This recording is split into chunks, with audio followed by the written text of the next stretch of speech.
नमस्कार साथियों, आप सभी का हमारे YouTube चैनल विनय स्टडी में स्वागत है। साथियों, आज की इस वीडियो में हम कवर करेंगे छत्तीसगढ़ सेट अर्थात छत्तीसगढ़ राज्य पात्रता परीक्षा शिक्षण आवृत्ति इकाई 1। इससे पहले हमने शिक्षण आवृत्ति का पहला पार्ट अपलोड किया हुआ है। आपने उसे नहीं देखा है तो प्लेलिस्ट में जाकर उसे देख सकते हैं। आज की इस वीडियो में हम कवर करेंगे अधिगम सिद्धांत। कितने प्रकार के होते हैं अधिगम सिद्धांत?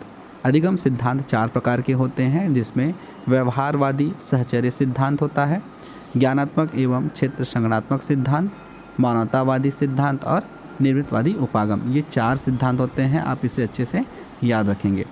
लेव वाइत्गोस्की का अधिगम सिद्धांत सबसे पहले है लेव वाइत्गोस्की का अधिगम सिद्धांत। लेव वाइत्गोस्की सोवियत वैज्ञानिक थे और इन्होंने गत्यात्मक तरीके से अध्ययन पर जोर दिया है। इन्होंने कहा कि अधिगम का गत्यात्मक तरीके से आकलन करना चाहिए। लेव वाइत्गोस्की के अनुसार किसी भी बच्चे का विकास सामाजिक परिस्थितियों में ही संभव है। आप ध्यान रखेंगे, जब भी सामाजिक विकास आएगा आप उसे कनेक्ट कर सकते हैं लेव वाइत्गोस्की के साथ।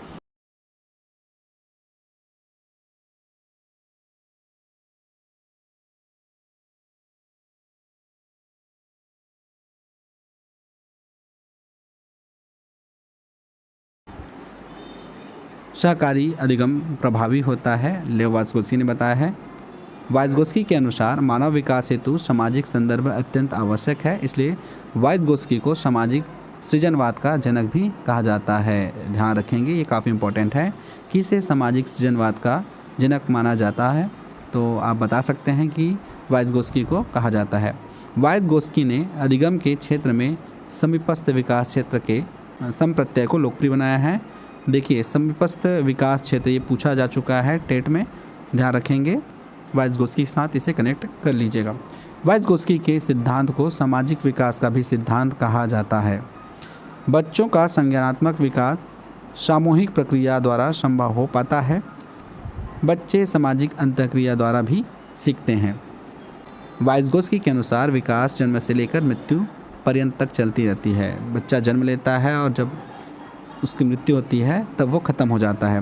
वाइत्गोस्की को मानव के सांस्कृतिक तथा जैव सामाजिक का विकास के सिद्धांत का प्रवर्तक माना जाता है। वाइत्गोस्की के अनुसार विकास एक आजीवन प्रक्रिया है जो सामाजिक अंतःक्रिया पर निर्भर करता है तथा इस सामाजिक अधिगम के फलस्वरूप संज्ञानात्मक विकास संभव है। शिक्षार्थियों के संज्ञानात्मक विकास के लिए एक अध्यापक अथवा अनुभवी सहयोग की आवश्यकता पड़ती है, जिसे वाइत्गोस्की ने स्कैफोल्डिंग की संज्ञा दी है। स्कैफोल्डिंग का मतलब होता है मकान बनाना। मकान कैसे बनाना?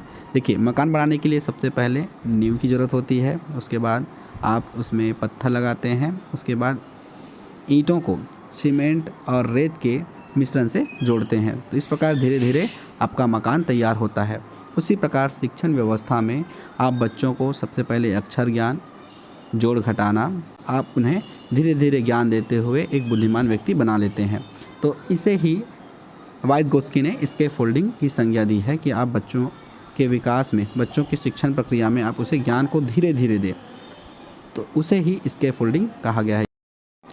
स्कैफोल्डिंग किसी भी कार्य को पूर्ण करने के लिए ऐसा सहयोग जिसके बिना उस कार्य को किसी भी व्यक्ति द्वारा स्वतंत्र रूप से नहीं किया जा सकता। यहाँ पर बताया गया है स्कैफोल्डिंग क्या होता है।